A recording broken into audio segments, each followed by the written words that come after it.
Хөтөлбөр зочны ярилцлагаар үргэлжилж байна. Дэлхийн эдийн засгийг олборлох, үйлдвэрлэх, хаях гэсэн шугамн загвараас татгалзаж, харин нөөцийн үр ашигтай байдал тулгуурласан дугуй эдийн засаг руу эрчимтэй шилжиж байгаа. Харин Монгол улсын хувьд ч гэсэн хог хаягдлыг зүгээр нэг ачаалал биш, харин эдийн засгийн эрэлтэд орох боломжит нөөц гэж харах цаг болсон. Харин бид энэ талаараа хог хаягдалгүй Монгол төрийн бас байгууллагын гүйцэтгэх захирал мөн хамтран үүсгэн байгуулагч Frank Shepard-тэй студид ярилцахад бэлэн болоод байна. Юуны өмнө CNBC Mongolia студид иргэн тавтай морилно. Бид энд өмнөх ярилцлага үргэлжлүүлэхээр иргэн уулзаад байна. Тухайлх юм бол Монголд хэрэгжүүлж байгаа plastic free буюу хуванцаргүй байх зорилтын талаар мөн энэ зам болох COP17 гарах хэмжээтэй холбоотой асуудлуудын талаар ярилцах гэж байна. Тэгвэл таны дараагийн алхмууд юу вэ? Мөн сүүлийн 2 сарын хугацаанд бид өмнө нь ярилцаагүй ямар өөрчлөлтүүд гарсан бэ? Энэ талаар та бидэнтэй хуваалцаач. Юуны өмнө урьсанд баярлалаа. Мөн эдгээр асуултад хариулах боломж олгосон талархаж байна. Одоо бид хаана явж байгааг гэвэл plastic free буюу хуванцаргүй байх асуудал бол маш том, маш чухал сэдв юм. Миний өмнө нь студид ирж ярилцсанаас хойш тодорхой ахиц гарсан. Энэ нь Монголын засгийн газар Монгол улс хог хаягдлгүй төрийн бас байгууллага болон хувийн хвшлийн хамтын ажиллагааны үр дүн гэж хэлж байна. Одоо олон нийтэд ойлголт мэдлэгийг улам нэмэгдүүлэх ажил эрчимжиж, улмаар улсын хуралтай хамтран хог хаягдлын тухай хуулийн шинжилэлээр хэлэлцүүлгүүд өрнөж байна. Өөрөөр хэлбэл Монгол улс төрчид үйлдвэрлэгчид, хэрэглэгчид гээд бүх төвшөнд энэ асуудлын талаарх ойлголт нэмэгдэж илүү өргөн хүрээтэй болж байна. Харин COP17 бол яг цагтаа маш оновчтой үед Монголд зохион байгуулагдах гэж байна.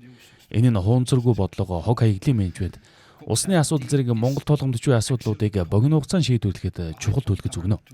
Мөн COP17-нд Монгол улсын өөрийн хийж буй ажлуудыг дэлхийд танилцуулах маш сайн платформ болно. Тийм ээ, энэ бол Монголд хэрэгжиж байгаа хуванцаргүй байх бодлогыг олон улсад танилцуулах маш сайхан боломж болох нэ. Тийм ээ.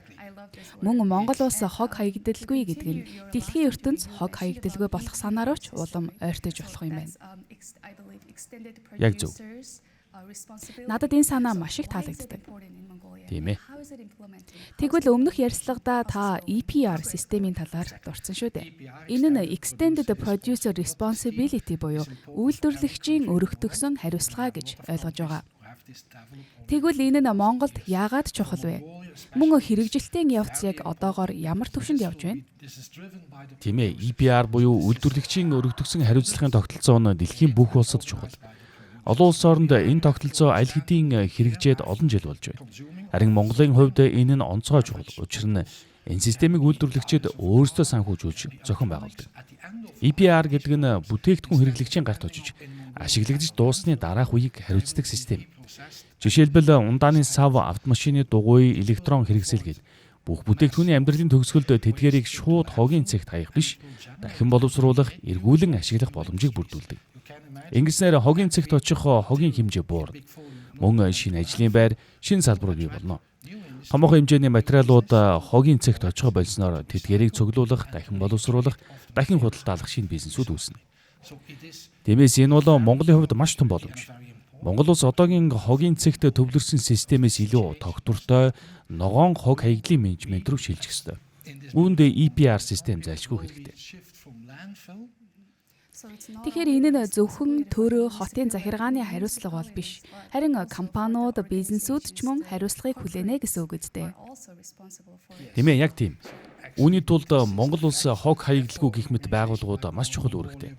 Бид засгийн газар хууль тогтоогчид, хэрэглэгчид, үйлдвэрлэгчдийг нэгтгэж мэдээлэл өгч ойлголт бий болгодог.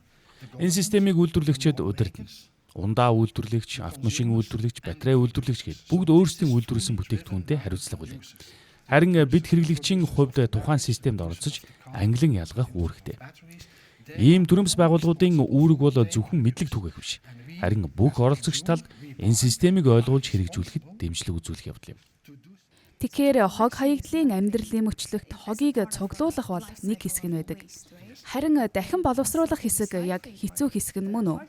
Ер нь ихэнх хуванцар яг үнэндээ дахин боловсруулагдаж чаддаггүй гэдэг. Тэгвэл Монголд энэ систем тэр дундаа PRO буюу үйлдвэрлэгчдийн хариуцлагын байгууллага хэрхэн ажиллах вэ? Маш сайн асуулт байна. PRO гэдэг нь Producer Responsibility Organization буюу үйлдвэрлэгчдийн хариуцлагын байгууллага. Нэг салбарын бүх үйлдвэрлэгчид нийлж ийм байгууллага байгуулна. Тэд жил бүр зах зээлд нийлүүлсэн бүтээгдэхүүнээсээ хэдийг нь буцаан цуглуулах вэ? Бас хэдийг нь дахин боловсруулах вэ гэдгийг хамтдаа шийднэ. Энэ таны хоёр дахь асуултын хариулт болно. Ойлголоо. Үүний дараа хамгийн чухал зүйл нь бол дахин боловсруулах шийдэл. Монголд хамгийн том асуудал нь дахин боловсруулах технологи биш. Тэр бол шийдэж болох техникийн асуудал. Хамгийн том сорилт бол системтэй, бүтэцтэй цуглуулалтын тогтолцоо бий болгох. Одоогоор Монголд энэ л дутагдж байна. Энэ системийг хууль эрх зүйн хүрээнд бий болгож ангилан ялгахыг заавал болговол бүх зүйл өөрчлөгдөнө. Засгийн газар тодорхой бүтээгдэхүүний хогийн цэгт хаяхыг хориглож заавал дахин боловсруулах системд оруулах бодлого гаргана. Ингэж чадвал дараагийн алхам болох дахин боловсруулалт автоматар хөгжиж эхэлнэ. Шинэ салбарууд үүснэ. Гадаадын компаниуд ч Монголд хөрөнгө оруулахад сонирхолтой болно. Учир нь ямар ч хөрөнгө оруулагч түүхийн эдийн их үүсвэргүй бол үйлдвэр байгуулахгүй шүү дээ. Харин хог бол тэр түүхийн эдэн юм. Тийм ээ. Тиймээс гол асуудал бол дахин боловсруулах биш, харин ангилан цуглуулах систем. Тийм л учраас бид энэ 100 COP17-г зохион байгуулж байна гэж ойлгож болох нэ. Тийм ээ.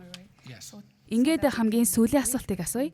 Та бодлого боловсруулагчид, бизнесүүд, мөн энгийн хэрэглэгч иргэдэд яг ямар мессеж өгмөр байна вэ?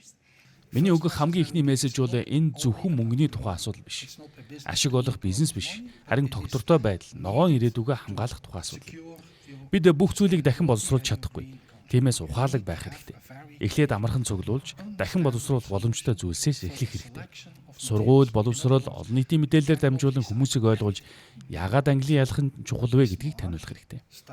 Жишээлбэл ундааны сав, автомашины батарей, дугуй гэх мэт зүйлсийг ялгаж цуглуулах хэрэгтэй. Учир нь тэдгээрийг дахин боловсруулах боломж аль хэдийн байна. Ингэснээр шинэ ажлын байр, ногоон эдийн засаг, шинэ үйлдвэрлэл бий болно. Бүх хүн үнээс ашиг хүртэнэ. Тиймээс миний мессеж маш тодорхой. Зөвхөн мөнгөнд биш, тогтвортой байдалд анхаар. Ногоон ирээдүг бол таны ирээдүг. Гэхдээ энэ үнэгүй биш. Хөрөнгө оруулалт хэрэгтэй. Харин хөрөнгө оруулалт зөвхөн цуглуулалтын систем бий болсон үед л орж ирнэ. Тиймээс эхлээд тодорхой бүтээгдэхүүнийг ангилан ялгах системийг бий болгох хэрэгтэй. Маш гоё мессеж байна. Энэ бүхэн биднээс л эхэлнэ. Тийм ээ. Энэ бол ганц хүний асуудал биш.